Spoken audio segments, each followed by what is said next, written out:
Hello friend, जोहार। आप सभी का आपके स्टूडियो में स्वागत है। तो हम लोग खोटा भाषा के अंतर्गत आंखें गीत खोटा कविता संग्रह पढ़ रहे थे, जिसके कवि कौन थे? श्रीनिवास पांडुरे जी। ठीक है, उसके अंतर्गत में हम लोग कविता को पढ़ चुके थे कुछ कुछ। आज जो पढ़ने जा रहे हैं उस कविता का नाम है आज हमर मने जागे, कि आज जो हमारा मन है ना वो जाग चुका है। ठीक है, ये बात को कवि जी बताने का प्रयास कर रहे हैं। यह जो कविता है ना ये किसानों को समर्पित है। ठीक है, कवि जी जो है श्रीनिवास पांडुरे ये कविता को किसानों को समर्पित किए हुए हैं। वो बताते हैं कि किसान जो कि पूरे संसार को, ठीक है, रोटी खिलाता है, ठीक है, परंतु अपने क्या है, भूखा रहता है। अपने मेहनत से, ठीक है, कठिन मेहनत करता है, परिश्रम करता है, ठीक है, अपने चमड़ी को क्या मतलब दिन दोपहर पूरा काम करके झुलस करके फसल को उपजाता है, ठीक है ना। और वो क्या करता है, अनाज को उपजाता है और दूसरों को खिलाता है, अपना भूखे रह जाता है। ठीक है, यानी बता रहे कवि कि जो किसान का जो समर्पण है ना वो परशुराम के समर्पण से कम नहीं है। अब परशुराम का समर्पण क्या है, चलिए इस कविता के माध्यम से समझेंगे, जानेंगे। तो आप लोग अंत तक बने रहें और कविता में समझें कि परशुराम का क्या समर्पण था। कि कवि जी बोल रहे हैं कि किसानों का समर्पण जो है वो परशुराम के समर्पण से कम नहीं है। ठीक है, और अंत में इससे कुछ इंपॉर्टेंट एमसीक्यू क्वेश्चंस को भी हम लोग पढ़ेंगे, तो आप लोग अंत तक बने रहे। तो चलिए कविता को पढ़ते हैं। यह जो कविता है ना एक अर्थातवादी कविता है। अर्थातवादी यानी कवि जी ने इसमें वास्तविकता को बताने का प्रयास किए। वो बताते हैं कि किसान जो, ठीक है, पूरे दुनिया को, पूरे संसार को रोटी खिलाते हैं, लेकिन क्या है वो अपने भूखे रह जाते हैं। कि किसान जो दूसरे के सुख के लिए अपने पूरा देह ही को यानी पूरा शरीर को जलाता है, लेकिन उसका प्रतिफल, ठीक है, उसका जो परिणाम है उसे नहीं मिल पाता है। ठीक है, यानी उसका जो बोलते हैं ना कि किसान का जो त्याग होता है वो परशुराम के त्याग से कम नहीं है। तो इस बात को तो चलिए समझते हैं। बोलते हैं आज हमारे मने जागे परशुरामेक वाणी। कवि जी बोल रहे हैं कि आज हमारे मन में जो है वो परशुराम का वाणी, हाँ, उनका प्रण, ठीक है, के बारे में जाग उठा है। अब उनका प्रण क्या था, तो आप लोग मिथोलॉजी यानी महाभारत या उसके आगे परशुराम के बारे में पढ़े होंगे, जाने होंगे, तो जरूर समझे होंगे कि परशुराम ने ना एक प्रतिज्ञा लिए थे। वाणी का मतलब क्या होता है यहाँ पे, है ना, तो ये वचन लिए थे, प्रण लिए थे, प्रतिज्ञा लिए थे। क्या लिए थे, तो कुछ क्षत्रियों ने, ठीक है, जो पूरा धरती पे पाप कर रहे थे, संसार में पाप भी कर रहे थे, तो वो जा करके परशुराम के पिताजी को हत्या कर दिए थे। तो उनकी जो परशुराम की जो माता जी थी, उनके जब पिताजी का हत्या हो गया था तो वो विलाप कर रही थी, रो रही थी। ठीक है, तो रो रो करके वो 21 बार, ठीक है, वो विलाप की थी, ठीक है, छाती पीट पीट करके। तो वही जो है परशुराम ना प्रतिज्ञा लेती है अपनी माँ के सामने कि माँ आप जिस तरह से 21 बार, ठीक है, विलाप करके, है ना, पछताप कर रही है, मैं इसी 21 बार यानी क्षत्रियों को, ठीक है, उनका वंशजों को क्या करूंगा, अंत कर दूंगा। और संसार में जितने सारे जो क्षत्रिय हैं जो पापी फैला रहे हैं संसार में, उनका सबका क्या मैं कर दूंगा, सर्वनाश कर दूंगा। और फिर उन्होंने वैसा ही किया था। यानी वो प्रण क्या लिए थे, तो क्षत्रियों को जो ना संसार में पाप फैला रहे थे, दुष्टाचार कर रहे थे, उनका अंत करने का ले रहे थे। तो यही बात इनको दिमाग में आ रहा है कवि जी को, और वही बोल रहे हैं कि आज हमारे मने जागे परशुरामेक वाणी, कि परशुराम का वह जो वचन था, वह जो प्रण था, ठीक है, वह जो प्रतिज्ञा था, वो हमारे मन में जाग उठा है। कि शुद्ध करे धरती के ठानल जे ज्ञानी, ठीक है, कि जो पूरा धरती को क्या करने के लिए, शुद्ध करने के लिए, जो पाप पूरा धरती में क्या हुआ, फैल चुका था, उस पाप को कम करने के लिए और धरती को शुद्ध करने के लिए ठानल जे ज्ञानी, क्योंकि परशुराम जो थे क्या थे, बहुत बड़े विद्वान थे, ज्ञानी थे। जकर मुहे वेद वाक्य जकर मुहे पुराण, कि जिसके मुंह में क्या चीज था, वेद वाक्य था। जैसे वेद हम लोग पढ़ते हैं ना कि ऋग वेद हो गया, ठीक है, यजुर्वेद हो गया, साम वेद हो गया, फिर अथर्ववेद हो गया। तो ये सारे वेदों का उनके पास क्या था, ज्ञान था। किनके पास, तो परशुराम जी के पास। ठीक है, तो वही बोल रहा है कि जकर मुहे वेद वाक जकर मुहे पुराण, कि जिसके मुंह में क्या है, पुराण। पुराण भी क्या है, एक किताब है, उसमें भी क्या है, बहुत सांस्कृतिक चीजों के बारे में वर्णन किया गया है जो पहले, तो उस पुराण का उनका क्या है, पूरा ज्ञान है। तो जो हाँ, जो परशुराम है क्या चीज है, वो बहुत बड़े ज्ञानी हैं, विद्वान है। पीठ सरे भरल तून हाथे धनुकवान, कि पीठ में पूरा क्या है, अशस्त्र पूरा भरा पड़ा है, और हाथे में क्या है, उनका धनुक और वान है। यानी धनुक और वान का मतलब हुआ धनुष, क्योंकि पहले के जो लोग होते थे, अब आपके जैसा नहीं ना कि यहाँ पे सीधा क्या AK-47 लेके जाएंगे, ठीक है, उड़ा देंगे, ठीक है, उस तरह तो नहीं था उनके पास। पहले सबके पास क्या हुआ करता था, तो धनुष बाण हुआ करता था, अशस्त्र से पहले लड़ाई हुआ करता था। तो वही बोल रहे हैं कि पूरा अशस्त्र से सजा हुआ था, हाथ में धनुक बाण था। डंडाए उ सामंतिक आगू कैसे खेवत मुहे पानी, जो सामंतिक आगू क्या हो जाते थे, खड़ा हो जाते थे, ठीक है, और अपने वो कैसे खो जाते, मतलब वो अपना बोल रहे हैं कि कैसे खोवत मुहेक पानी, अपना अपमान वो कैसे सहते। अब यहाँ पे बोल रहे सामंतक। सामंत क्या होता था, जैसे वो क्या करते थे, किसानों से टैक्स लिया करते थे, ठीक है, कर, जैसे फसल कर हो गया, कुछ और टैक्स हुआ कर हुआ करता था, और वो लेकर के राजा को दिया करते थे। कि जैसे हम लोग पढ़ते हैं, है ना, मुगल पीरियड में या फिर अंग्रेज के टाइम में हम लोग पढ़ा करते थे कि ठीक है, एक क्या हुआ करता था, जमींदार हुआ करते थे। जमींदार जो हुआ करते थे वो किसानों से क्या करते थे, लगान लेते थे और वो अंग्रेजों को देते थे। तो सामंत भी कुछ वैसा ही थे। वो सामंत भी जो थे वो क्या करते थे, है ना, पुराने समय में वो किसानों से टैक्स लेते थे, ठीक है, लोगों से, है ना, टैक्स लेते थे और राजा को दिया करते थे। तो वही बोला कि वो जो सामंत के सामने और मनमाने टैक्स लिया करते थे, जितना था उससे ज्यादा। तो वो परशुराम क्या करते, मतलब एक तरीके से वो पाप फैला रहे थे।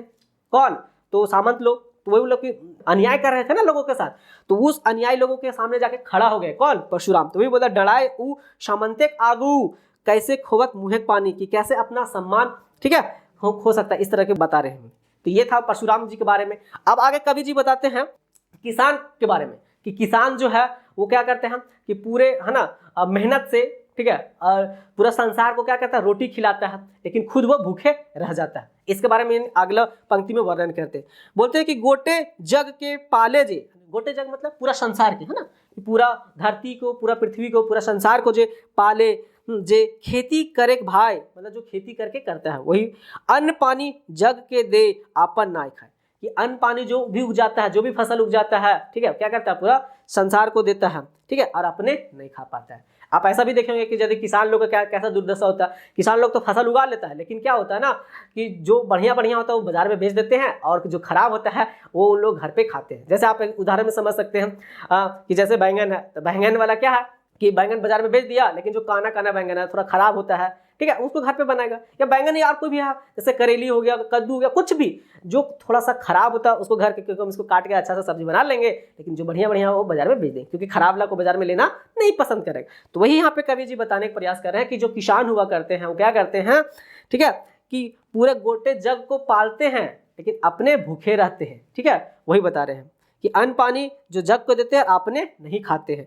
लोग खातिर महल बनावे सहे आपन रौद पानी, परे खातिर देही चाम, ठीक है, झूले से जकर गे। मतलब लोगों के खातिर क्या है, वो महल बनाता है, ठीक है, दूसरे लोगों के खातिर मजदूरी करके क्या करता है, दूसरे के खातिर महल बनाता है, ठीक है, वही बोल रहा है। और सहे रोदे पानी, क्योंकि जो महल बनाना है, जो राजमिस्त्री होते हैं देखिएगा जी, पूरा धूप में काम करता है, तो वही बोल रहा है कि जो सहे अपन रोदे पानी, की रोदा पड़ा, धूप पड़ रहा है तो भी, पानी गिर रहा है तो भी क्या है, काम करबे करते हैं हम, ठीक है। परे खातिर देही चाम, और दूसरे के खातिर क्या, पूरा अपना देही यानी शरीर का जो चमड़ी है ना उसको क्या थी, तो वही बोल रहा है कि झूले से जकर गेल, मतलब धूप से क्या होगा, पूरा झुलस गया।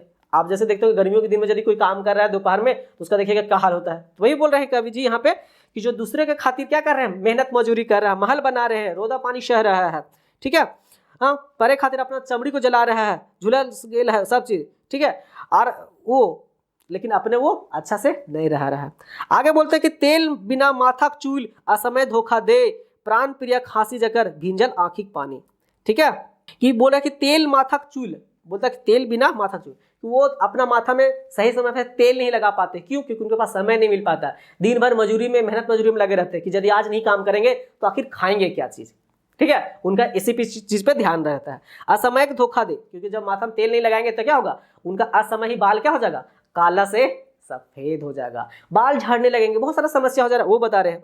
आगे बता रहे हैं कि प्राण प्रिय खांसी जकर भिंजल आंखिक पानी, और अपने वो प्रेमिका से, ठीक है, अपनी प्रिया से, कहने का मतलब वो कि जैसे जो मजदूर है आखिर उसकी भी तो पत्नी होगी, उससे किसी ना किसी से तो प्यार करता ही होगा, तो वो अपने, ठीक है, पत्नी को, अपने प्रेमिका को समय नहीं दे पा रहा है, उसके साथ हंसी का समय नहीं गुजार पा रहा है, हंसी का 2 पल नहीं बिता पा रहा है, ठीक है, और उसका जो भीजल आंखिक पानी, ठीक है, उसका पानी आंखिक मतलब क्या नम हो रहा है कि दिन भर क्या मजदूरी मेहनत करने के लिए बाहर रहता है, अपने, है ना, प्रेम प्रिया का मतलब वो प्रेमिका का यानी वो समय नहीं दे पा रहा। ये बता रहे हैं कि गोटे जीवन पेटुक पीछे दौड़त रहल हाय, पूरा जो जीवन अपना किसके पीछे भगा दिया है, तो 2, है ना, रोटी उपजाने में, पेट के पीछे, क्योंकि पेट ही ऐसा चीज है जी जिसके लिए आदमी को कुछ भी करवा सकता है, ठीक है, तो वही तो मजदूर है, तो क्या करेगा कि पेट खातिर काम करेगा, तो वही दिन भर, तो गोटे जीवन पेटुक पीछे दौड़त रहल हाय, छल परपंच के कहियो न भूलियो दिल ठाव, कि पूरा जीवन जो है क्या चीज, तो वही पेट के पीछे भाग रहा है, दौड़ रहा है, और जीवन में कभी भी छल परपंच वो नहीं जान रहा है, ठीक है, कि जहां कहीं कुछ सुना वहीं उसको हटा दिया। वही बोला कि भूलियो देर ठाओ, छल परपंच जो बेईमानी होता है, ठीक है, ये सब उसके दिमाग में चलता ही नहीं। क्यों? क्योंकि उसके पास समय ही नहीं मिल पाता है। वो क्या, हमेशा काम में बिजी है, व्यस्त है कि आज नहीं यदि हम काम करेंगे तो आखिर खाएंगे क्या चीज, इस चीज को लेकर। तो उसके दिमाग में कभी छल परपंच की बात आता ही नहीं है, ठीक है, और वो भूल ही जाता है कि किसी से साथ हम बेईमानी भी करें, इस बात को लेकर, ठीक है। करला सदा शांति रखे जे अबोध ज्ञानी, आज हमर मने जागे परशुरामिक वाणी। वो हमेशा वो शांत रहना चाहता है, क्योंकि अब देखिए, अब दिन भर जो मजदूर काम करके आएगा वो कभी घर पे झगड़ा करेगा नहीं ना। वो उसका तो ऐसे भी पूरा शरीर क्या थका हुआ रहेगा, वो चाहेगा कि थोड़ा सा 2 रोटी खा ले और आराम से 2 घंटा आराम करे, है कि नहीं। वो कभी चाहेगा झगड़ा करे? नहीं चाहेगा। वही वो बोल रहे हैं कि करला सदा शांति रखे, वो हमेशा शांति ही चाहता है। जे अबोध ज्ञानी, आज हमार मन जागे परशुरामिक वाणी, आज हमारे मन में जाग चुका है किसका, तो परशुराम का वो बात, परशुराम का वो वचन, परशुराम का वो प्रतिज्ञा, ठीक है, इस तरह से ना, कि जिन्होंने पूरा धरती को क्या किया था, क्षत्रियों के, है ना, से शुद्ध किया था, क्षत्रियों को विनाश किया था, ठीक है, किसके खातिर, तो जो उनको पिताजी को मारते थे, उस तरह से बात कुछ उनको याद आ रहा है कवि जी, है ना। तो ये तो उनका बोल रहे हैं कि जो किसान का जो त्याग होता है, जो दूसरे के लिए त्याग करते हैं, वो परशुराम का त्याग से कम नहीं था, ठीक है। इस तरह से दोनों को बात को एक ना कनेक्ट करके समझाने का प्रयास कर रहे हैं। कौन? तो कवि श्रीनिवास पांडुरंग जी। यह जो कविता है एक अर्थातवादी कविता है, जिसमें वास्तविक चीजों को बताने का प्रयास किया है कवि जी। तो ये था जी कविता। अब चलिए आगे इससे कुछ इंपॉर्टेंट एमसीक्यू क्वेश्चंस को भी हम लोग जान लेते हैं। तो देखिए, आज हमार मने जागे कैसन कविता लागे।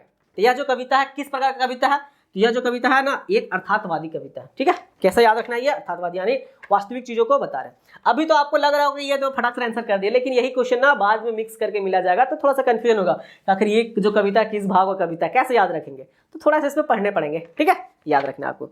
अगला क्वेश्चन है कि आज हमार मने जागे कविता केकर ले समर्पित है, ठीक है, किसको समर्पित है, तो प्रेमिका को, हाँ, किसान को, परशुराम को, या फिर कवि को। तो ये जो कविता है ना, जो कवि जी है वो किसान को समर्पित किया है। किसान को बोलते हैं कि किसान जो पूरे संसार को, ठीक है, रोटी खिलाता है, पर अपने क्या रहता है, भूखे रहता है, अपने देह को जला करके दूसरों को क्या महल बनाता है, लेकिन अपने झोपड़ी में रहता है, इस तरह से, है ना। इस चीज को याद रखने हम मजदूर उजदूर के बारे में भी बताएं, तो याद रखना कि किसान को एक कविता समर्पित है। अगला क्वेश्चन है, गोटे जग के पाले जे खेती करके भाई, अन्न पानी जग के दे अपने नाई खाए। कि जो गोटे संसार को पालता है, रोटी खिलाता है, खेती करके भाई अन्न पानी जग को देता है और अपने भूखे रह जाता है, ठीक है। ये बोलता है कि ये पंक्ति कौन कविता का टुकड़ा है, ये जो पंक्ति है कौन कविता का टुकड़ा है, तो आज हमार मने जागे, आज हमारा मन जो क्या है, जाग चुका है, ठीक है, इस तरह से। अगला क्वेश्चन है, आज हमार माने जागे कविता का रचवैया क्या है, तो रचवैया कौन है इसके, श्रीनिवास पांडुरंग जी, ठीक है। तो श्रीनिवास पांडुरंग जी के जीवन परिचय हमें पढ़ चुका है, समझ चुका। जो लोग इनके बारे में नहीं जानते होंगे, ठीक है, कि कौन कौन ये रचना किए, कौन सा किताब लिखे, कौन सा कविता लिखे, ठीक है, तो इनका जीवन परिचय को जाकर के आप देख सकते हैं, आपकी स्टडी के प्ले लिस्ट में आपको मिल जाएगा, वहां से आप इनके बारे में समझ सकते हैं कि कौन इनको खोटा का भीष्म पितामह कहा था, कौन इसका खोटा का टैगोर कहा था, इनको आदि कवि, इस सारी चीजों को वहां बताया गया है मैंने। अगला क्वेश्चन है, आंखें गीत रचवैया के खोटा भीष्म पितामह कौन कहले रहा, कि आंखें गीत, ठीक है, जो कविता संग्रह है, ठीक है, इसके रचवैया के खोटाक भीष्म पितामह के कहले रहा है। देखिए क्वेश्चन थोड़ा सा घुमा के पूछा गया है, इसमें पूछा जा रहा है कि आंखें गीत के रचवैया, यानी आंखें गीत के रचवैया कौन है, तो श्रीनिवास पांडुरंग जी, ठीक है। इनको खोटा का भीष्म पितामह कौन कहा है, तो कौन कहा है, तो याद रखना है इनको विश्वनाथ दसवंधी राज जी, ठीक है, जिनको राज का टाइटल है। ये क्या है, बहुत बड़े लेखक है, ये अजगर नाटक को भी लिखे थे, तो याद रखना है विश्वनाथ दसवंधी राज के बारे में। अजगर नाटक हमने पढ़ा है इनके बारे में, है ना, इनके बारे में, है ना, विश्वनाथ दसवंधी राज के द्वारा लिखा गया नाटक है। तो यही इन्होंने ही, ठीक है, श्रीनिवास पांडुरंग जी को ना क्या बोला था, खोटा का भीष्म पितामह। अब पंडित रामदयाल पांडे जी जो थे ना, ये बताए थे कि ये खोटा के वाल्मीकि हैं, कौन, श्रीनिवास पांडुरंग जी। और डॉक्टर चतुर्भुज साहू जी बोले थे क्या चीज, कि ये जो श्रीनिवास पांडुरंग है ना, ये खोटा के टैगोर है। तो ये सब याद रखना है। अगला क्वेश्चन है, श्रीनिवास पांडुरंग द्वारा लिखल रचना कौन ना है, ठीक है, कि नीचे दिया हुआ है उसमें से कौन से इनका रचना नहीं है, तो चाबी काठी। तो श्रीनिवास पांडुरंग जी द्वारा लिखा गया चाबी काठी जो है एक नाटक है, ठीक है, जिसमें बताया कि पढ़े लिखे लोगों के बारे में, तो ये नाटक को है। दूसरा है कि बाल किरण, बाल किरण इनके द्वारा लिखा गया है क्या है, कविता संग्रह है। दिव्य ज्योति, ये भी इनका द्वारा लिखा गया क्या है, कविता है। लेकिन रूसल पुटुस, रूसल पुटुस इनके द्वारा लिखा गया नहीं है। रूसल पुटुस के लेखक या कवि कौन है, तो शिवनाथ परमाणिक जी। तो ये सारे कुछ याद रखना है। तो ये था जी इससे इंपॉर्टेंट कुछ एमसीक्यू क्वेश्चंस। मैं आशा करता हूं कि आपको ये कविता सेशन अच्छा लगा होगा, ठीक है, पसंद भी आया होगा। तो जब अच्छा लगा होगा, पसंद आया होगा, तो इसे लाइक करें, सब्सक्राइब करें हमारे चैनल को, और कमेंट बॉक्स में जरूर बताएं कि आपको ये कैसा लगा, और अपने दोस्तों के साथ शेयर करना ना भूलें। ठीक है, धन्यवाद।